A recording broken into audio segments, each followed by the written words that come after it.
Frenchman Alain Prost drove his McLaren to victory in the Dutch Grand Prix at Zandvoort last week, narrowing the gap between himself and teammate Niki Lauda in the World Championship to just 1.5 points.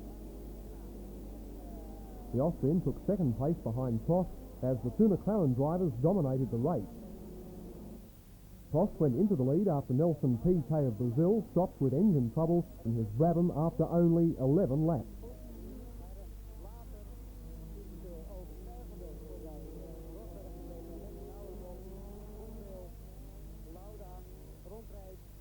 Lauda closed the gap between the Frenchman and himself to just 1.3 seconds on the 26th lap, but Prost set a steering pace from then on to open up a comfortable lead. Nigel Mansell of Great Britain, who drove a superb race in his Lotus after starting in 12th place on the grid, took third spot. Prost, who won the race with a margin of 10.2 seconds to spare, had relinquished his lead in the championship after crashing in the Austrian Grand Prix on August 19th.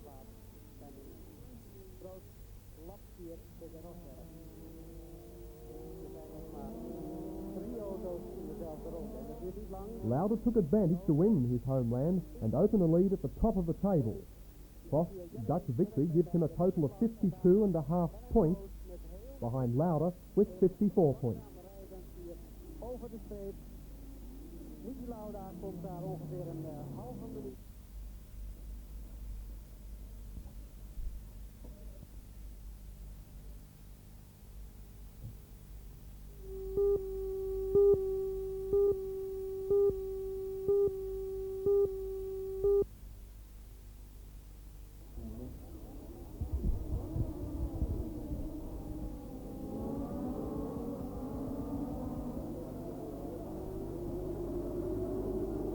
Roberto Merino of Brazil won the penultimate round of the European Formula 2 Championship at Donington Park, England last week.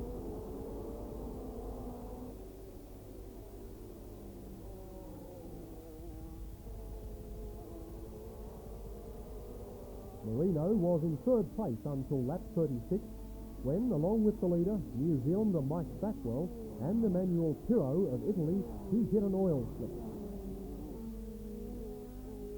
Stackwell spun out of control along with Pirro, but Merino managed to get by the other cars and the oil by driving on the grass.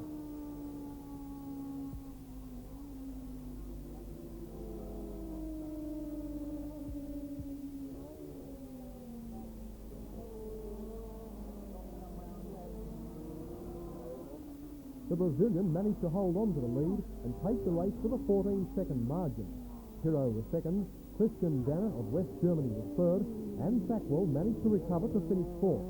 Merino said he was pleased with the victory because the previous week he had undergone eye surgery and did not expect to recover so soon.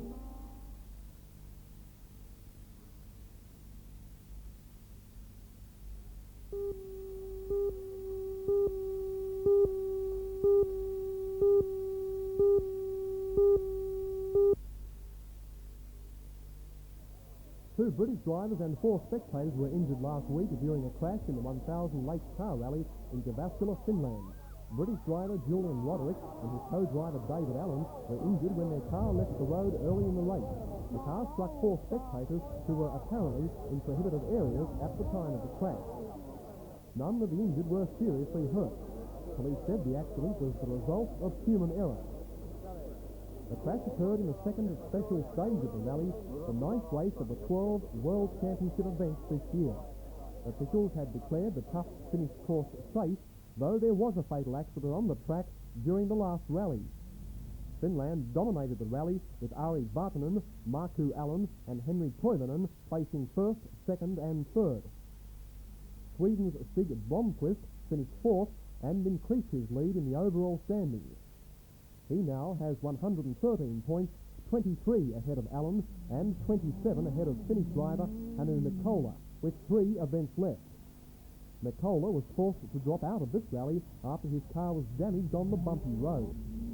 The rally winner, Vartanen, finished the race 2 minutes ahead of the other driver. He had quit the rally after problems developed with his Peugeot 205 car. Allen, a 4-time winner of the 1000 Lakes Rally, was followed by third-place Koivunen, who was more than 2 minutes further back. Both Finnish drivers were in Lancia rallies.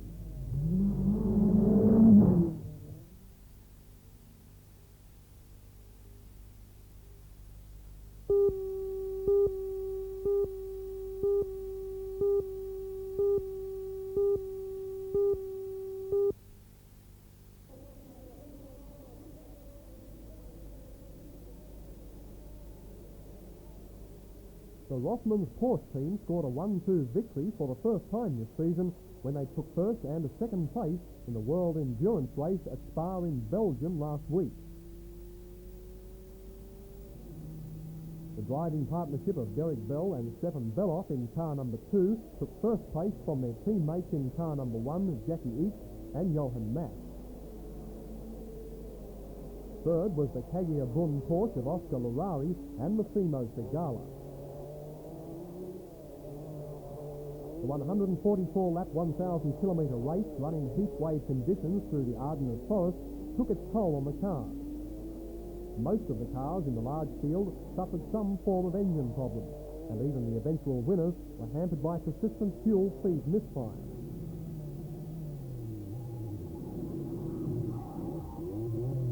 And of course there was the occasional spin.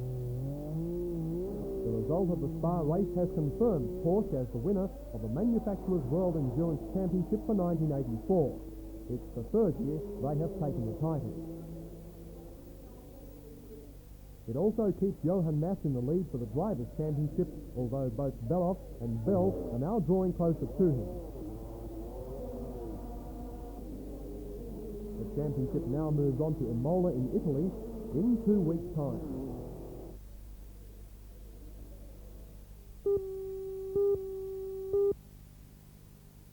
Mike Hazard handled the ball that seemed to pose little danger to concede a penalty. Adrian Heath beat Ray Clement in the Spurs goal to put Everton in front. Hazard, though, was soon to make amends. He held the ball well before flicking it forward into the penalty area. Mark Calcho got between keeper and defender to equalise. And there was better to come. Clive Allen, making his league debut for Spurs, sidestepped the defence, and Neville Southall was beaten for the second time in 4 minutes. By half-time, the crowd hadn't seen much outstanding football, but the holders of the UEFA Cup were scenting victory. And what a good game it was for the Spurs' new boys. John Chidozie headed a third from a very difficult angle.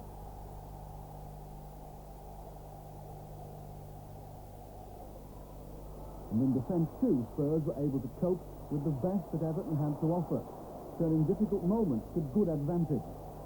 Through the collapsing bodies in the Everton goal mouth, Clive Allen made a second repayment on his large transfer fee. It simply wasn't Everton's day, even when they hit the target. Ray Clement produced saves of international quality. Everton 1, Tottenham Hotspur 4. Strachan. Oh, he's taken it through himself. The referee has taken advantage. And Strachan fouled by Sherwood penalty. It's in. And it puts Manchester United into the lead after 23 minutes.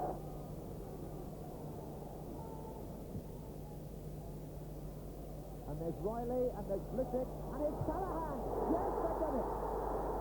In stoppage time, Nigel Callahan proved that you could never give up.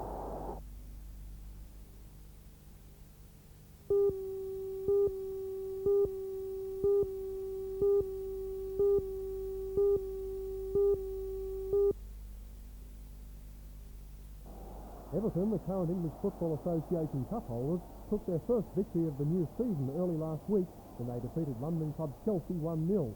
It's Chelsea's first season in First Division since their promotion from Second Division last year, but they began strongly and put early pressure on the Everton goal.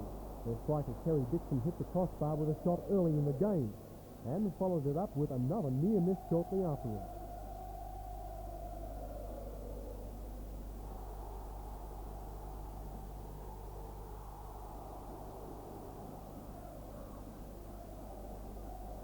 But in the second half, Everton slowly took control, and at the 12-minute mark, they scored through midfielder Kevin Richardson.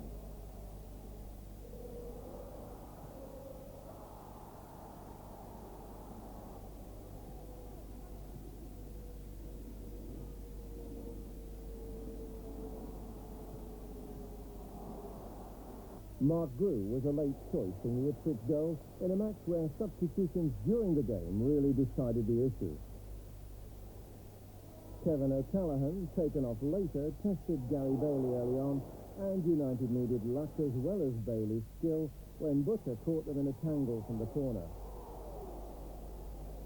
The lively Jasper Olsen showed his paces, finding Hughes totally unmarked for a header that carried United and their fans to half-time feeling like winners. With Whiteside substitute for the lacklustre Alan Brazil, United looked set for a second goal soon after the interval. It took until 73 minutes for the breakthrough, then Gates and Putney combined, and Sunderland's rocketing header ensured that both sides were still left seeking their first league win.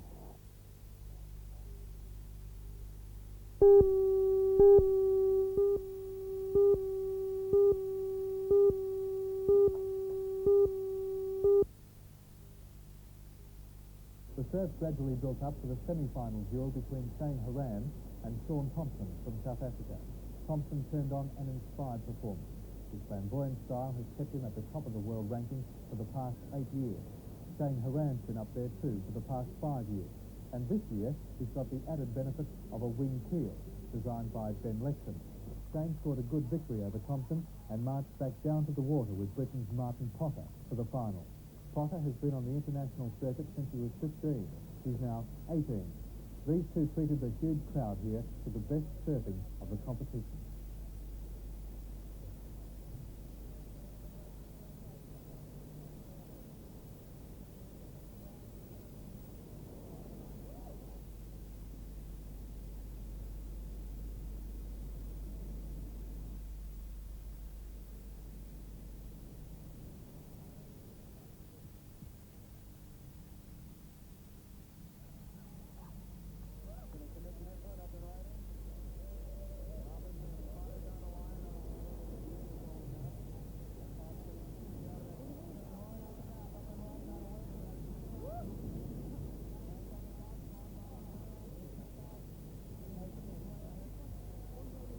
Potter turned on a 360-degree turn. The surfers call it going for break. Very next wave, Horan matched it. They battled through 2 heats of the final. Potter won them both and took out the competition.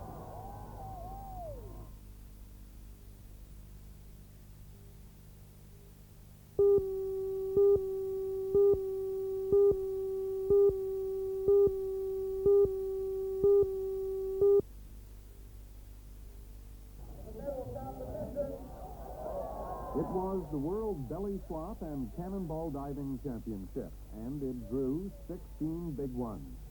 And when the last flop was flopped, this 252-pounder emerged as the winner. We're the world champs. There ain't nothing else to say about it. That, well, I don't have to see. I said if I ever won the world championship, I'd stop. I've been chasing this for 6 years.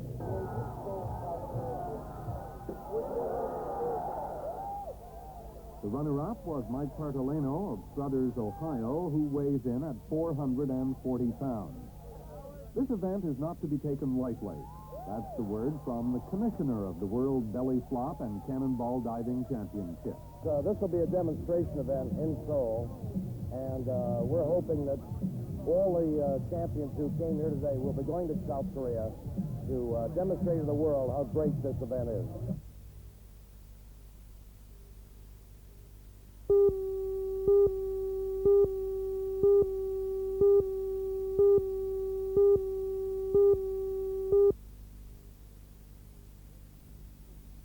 More than 140 competitors from 7 countries arrived in the Hungarian town of Tehani recently for an international board sailing competition. The large number of entrants who took to Lake Balaton for the Hungaloo Cup is evidence of the growing appeal of board sailing. The sport made its Olympic debut this year, having progressed greatly since the mid-1960s, when the first sailboard was designed. In Tehani, the competitors came from Austria, Czechoslovakia, East Germany, West Germany, Hungary, Poland, Yugoslavia, and over 30 of them were women.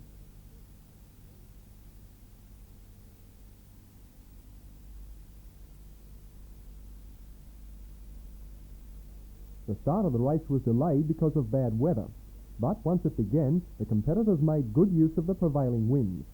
Board M99 was Zoltan Kermi from the Petafai Sports Club in Hungary.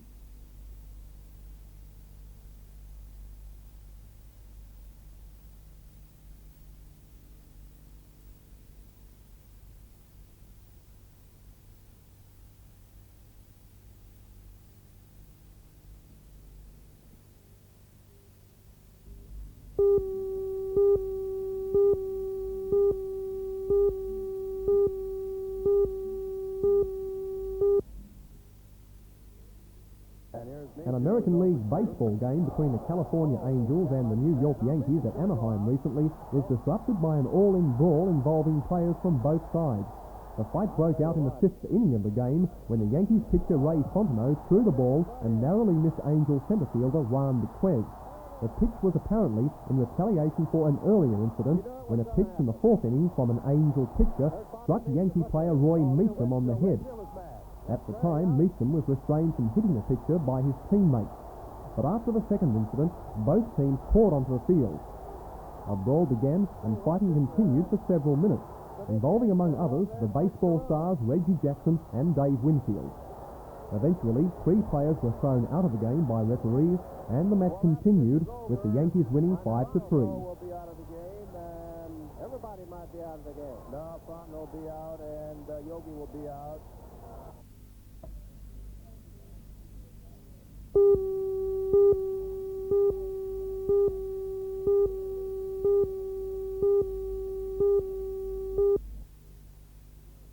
Too laughable for words was how Brian Clough described his team's position at the top of Division 1, and when Rangers' Simon Stainrod put Faraday through after just 3 minutes, it seemed he was being proved right.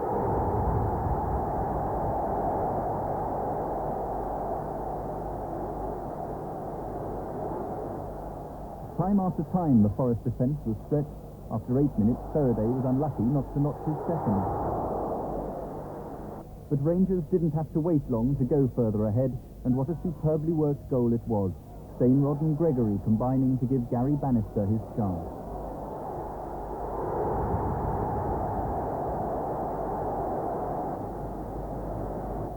By now, Forest's championship pretensions were looking as artificial as the Loftus Road pitch, and Faraday hammered home the message with his second goal and Rangers' third.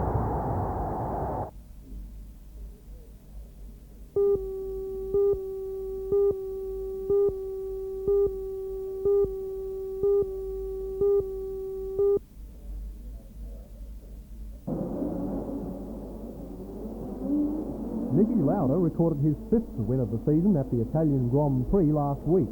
The 35-year-old Lauda needs only 8 more points from 2 remaining races to be assured of the 1984 World Championship. The victory moved the Austrian further ahead of Alain Prost, his McLaren teammate, in the World Championship title race. Lauda has 63 points and his French teammate is second with 52.5 points. Reigning world champion Nelson Piquet of Brazil held the lead at the Italian Grand Prix for 15 laps in his Braddon BMW, but was forced into the pits because of mechanical problems. Prost was an early casualty of the race when his engine failed after he had held second place for 3 laps. Patrick Tambay of France took over the lead and held it for half the race with Lauda and Italian Teo Fabi close behind. Lauda took the lead with 9 laps to go, and later both Fabi and Tambay were forced to pull off the track. Michele Alboreto of Italy managed to overtake compatriot Riccardo Patrese to finish second in his Ferrari.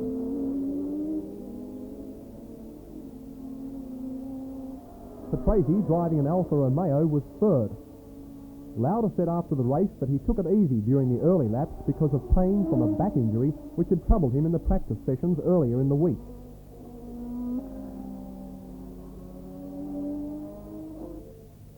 His winning time in the 51-lap race was 1 hour, 20 minutes, 29.065 seconds for an average speed of 220.514 kilometres per hour, and gave him a 24-second margin over second-placed Alboreto.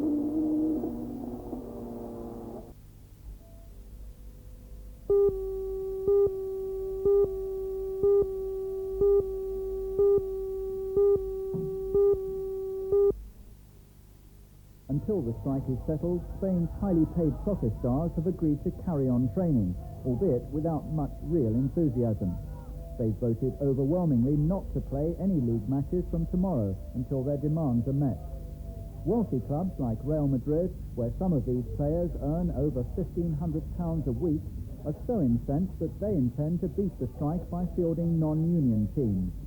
So, schoolboys and amateurs, Almost anyone, in fact, who wants a game are being put through their paces to ensure a league programme of sport goes ahead on Sunday as scheduled. There wasn't a picket in sight outside the stadium as the rebel soccer stars stayed at home. Spanish police, however, fearing an angry backlash from disappointed fans, were out in some force. But there was little trouble and not much enthusiasm either for the football on offer. The Spanish clubs decided to go ahead with a full league programme, fielding teams of unknowns, juveniles and amateurs. They even reduced ticket prices to 25 pence at some matches, but the half-empty terraces were the reality of a gamble which failed. For Terry Venables, the former Queen's Park Rangers manager, now in charge at Barcelona, it was not quite the home debut match he'd expected. Although he's not on strike, Steve Archibald, Barcelona's new...